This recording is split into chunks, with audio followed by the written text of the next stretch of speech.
And we're off. You're up. This week you start. We have a list right there. You know what we're going to talk about. Why don't you start? That's fine. Start it off. No, it's fine. Oh, my God. All right. Well, hello, everybody. Here we are again. I'm trying to get Orchid to start the show just one time. I think as a fair trade, instead of starting the show, you can give me the too sweet. No, because you were wrong. I was wrong. We didn't start it, but I forgot that we were going to see Venom on Saturday. Yeah. So I just forgot. But we got to see Super Showdown. What was your thoughts on the show as a whole? Nothing really happened. There was no tag. Like, there was not tag, but there were no title changes at all. Well, there was a Cruiserweight title change. Oh, I guess so. But Which was awesome. That crowd was really hot for that match. Yeah. I really enjoyed the crowd reaction.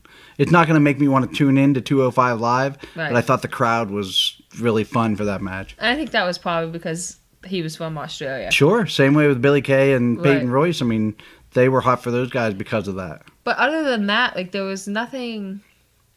No titles changed, and I don't know. It just... we saw the same thing on Raw and SmackDown. Yeah, their show is like a repeat, and I feel like our show is becoming a repeat because they keep putting the same stuff on over and over again, and then you and I complain about them putting the same stuff on over and over again.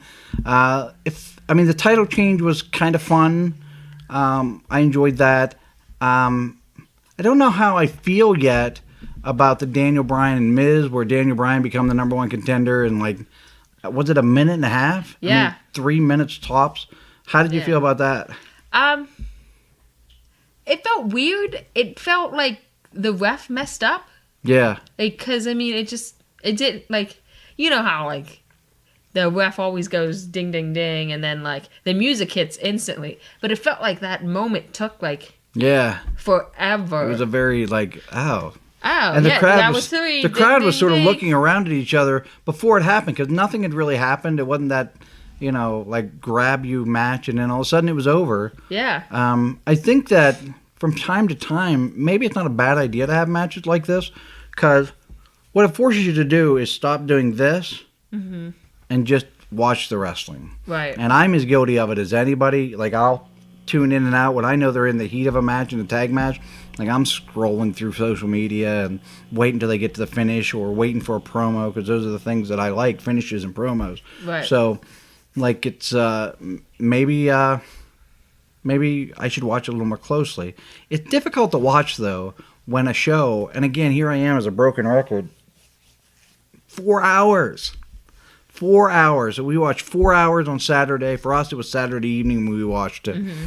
And then we watched 3 hours and then another 2 hours. Yeah. Like, that is such a lot of wrestling. If we wanted to, it's Wednesday while we're taping this. We could watch tonight another 3 hours because they have the Mae Young Classic, NXT, and then the Cruiserweight show, 205 Live, is on Wednesday night. And if we would have watched the Mixed Match Challenge on there's another Tuesday. half hour. Yeah. Yeah, we haven't watched any of that, which I'm sort of weirded out. I know you didn't watch it, but last time I really enjoyed it. They were really sort of they didn't take themselves too seriously in those matches. It was really fun, and you could hear them sort of talking to each other in a worked kind of way, and it was really kind of fun. So I'm disappointed that I haven't made time to watch those this time. Yeah, they were good, but our next pay-per-view, I guess, is the Evolution pay-per-view. And initially, one of the big matches were Trish versus Alexa Bliss, and then a separate match was going to be Mickie James and Lita. And now that match has been jammed together as a tag match. Maybe they've got more people than what they originally thought they were gonna have. Because they're gonna. Are they doing that 7 hour like start at like 4 and go until like midnight type of thing? Like, I guess we'll find out. I hope not. Like, do the pre-show and then the pre-show and all that jazz.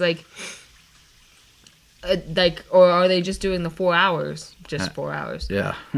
So, like, did they find more people to fill hours? I had heard that they have crammed? 50 women are going to participate in this thing. Are they going to have, like, a rumble?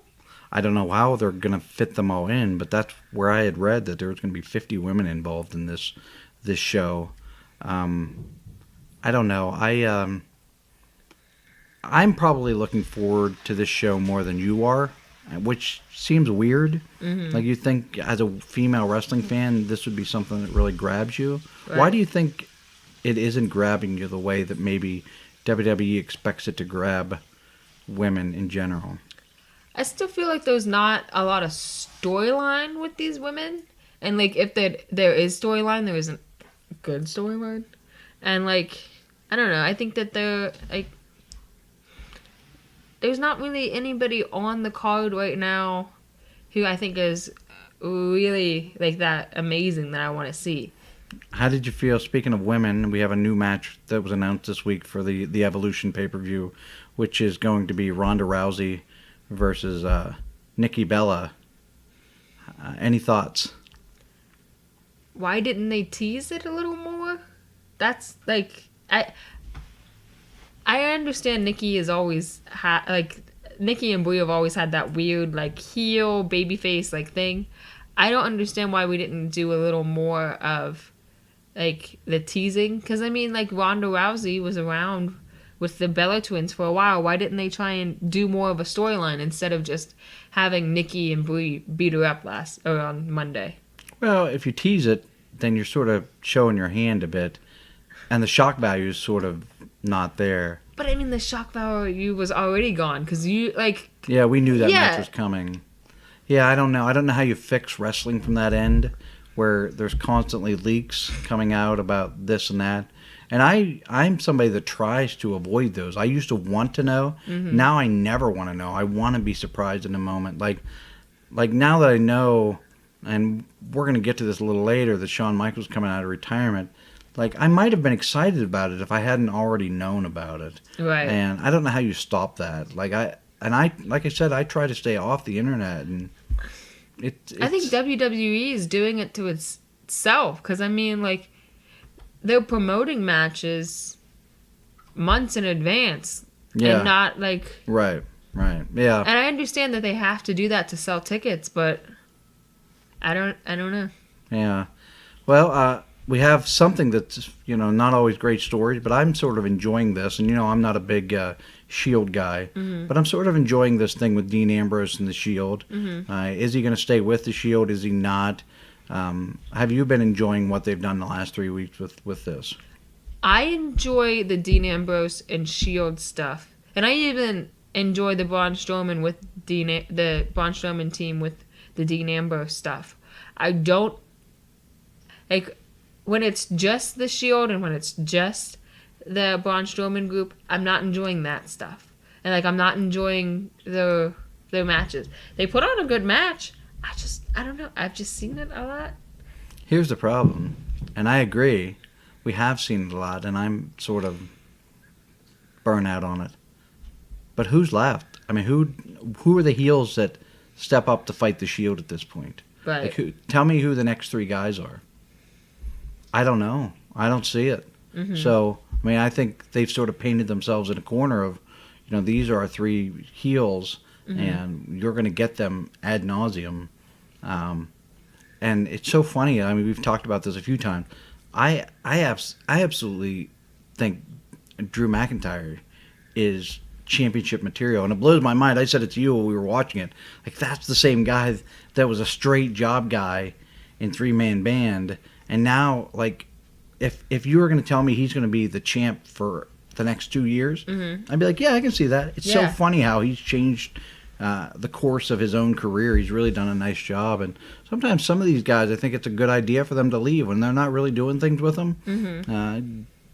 Bet on themselves, and it really worked out well for him. I really like him. But, yeah, I like the Shield stuff. I like the Dean Ambrose Shield stuff. Again, I'm tired of those matches, the 6-man matches. Maybe we can give a few different singles matches. I'd like to see Roman and Drew McIntyre. I might be interested in seeing Braun Strowman versus Seth Rollins. I mean, these are matches I may be interested in seeing. Maybe they can mix it up a bit. I don't know, but we'll see what happens. Speaking of 6-man, let's go to a 4-man tag match that's coming up. And we can review what we saw at the big show in Australia. The Undertaker and Triple H, what did you think of the match, first off, before we get to Monday night? I didn't care for it. It was very slow. Yeah. And I don't why no disqualification? Like, what did that really do for those guys? Like, Made it's an easier match when Is you're it? yeah, it's an easier match to have when you're getting to that age. Like, it's much easier. You don't have to keep the same pace because you're allowed to. When you're getting a chair shot, you can sell that for a long time, and people will buy it. If you're getting punched in the face and you sell that long, people are like, "Oh, this is dumb." Yeah. People buy it, and God, those chair shots from the Undertaker, whoo, they were wicked, man. yeah. They were wicked. I was okay with the match. It was certainly very deliberately paced, and I'm patient when it comes to good wrestling. I can live through that, but I'm not sure that today's casual fan is conditioned enough to be able to handle that pace anymore. It used to be 30 years ago, that's the pace, no matter who it was, what part of the card it was, that was the pace that we got. Wrestling has changed and evolved, and people, they need things now, whereas, well, I'll just look at this instead. So I think for a casual fan, it maybe wasn't a match that's going to light the world on fire. But for me personally, I was fine with it. I thought it was a good story that they told, and it was fine. I thought the ending was fine. I thought that the turn by Undertaker and Kane afterwards was fine. I don't think they really turned heel. They just continued the feud. I'm a little. I just, again, with Shawn Michaels coming back, I'm. Like, he's my favorite wrestler ever. Shawn is my favorite wrestler ever. And, I mean, I can't even think of somebody, like, when I'm watching them in the ring, like, there's nobody that I can think of that's even close for me. And I don't want to see him wrestle again. Like, I just don't.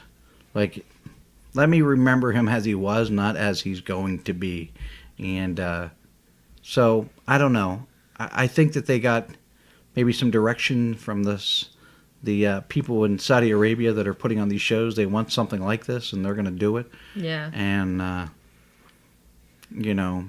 and Shawn's probably getting a ginormous payday. So from Shawn's standpoint, I don't blame him. But from a fan's perspective, I don't want to see it. I don't want to see it. So, and I know we're going to get a lot of it the next few weeks as it builds up to it. And You think that's going to be the main event? I mean, at their age, they're still 3 of the 4 of them are the biggest stars in the company yet, even at their advanced age. So, right. Who knows? Who knows? Let's close on maybe the strangest thing to happen all week, at least in my opinion, which is they were there in Chicago, and there was a double turn. There was Bobby Lashley turned heel, and I at least think that Kevin Owens turned babyface in the same match. How did you feel about that situation? It was weird. Yeah. Bobby Lashley's been getting chewed, so, like, why do that? Yeah. Like, he was having difficulties when he initially came back, he was fine, but then he started having some difficulties getting some chews. And, I mean, he's been getting, I don't understand it. I heard that Kevin Owens getting surgery, and that's why they did it. So he's going to be off TV for a while because he has to get a surgery. Okay. Yeah. All right. Well, maybe. I like it because I didn't expect it. Yeah. Like, anytime I can get something that's sort of unexpected, all right, well, this is interesting at least. And they hadn't really done anything since he came back with Bobby Lashley that really sort of grabbed me real hard. So I'm okay with this. I think this is fine. I don't know that he's going to get the opportunity to light the world on fire. Even though he could. I like this thing with Leo Rush. I like the way it was done. I thought it was good. I just, I don't know. It was fine. Overall, 3 shows of wrestling. On an A to an F scale, what would you give the last 3 shows? I'm going to go C-. You? I was going to go with a B-. Okay, so you rated it a little better than I did. If I could just get consistent B television, I'd be okay. We're not getting a lot of that. They'll save all that for WrestleMania, I guess. Right. So, They're already building towards the road to WrestleMania. Yeah, well, Royal Rumble is my favorite pay-per-view of the year, so it's not that far away, 3 months now. Yeah. So it's coming. All right. Anything else you want to add? All right. I think we covered everything. Thank you guys for watching, and we'll see you next time. Too sweet. No. Once?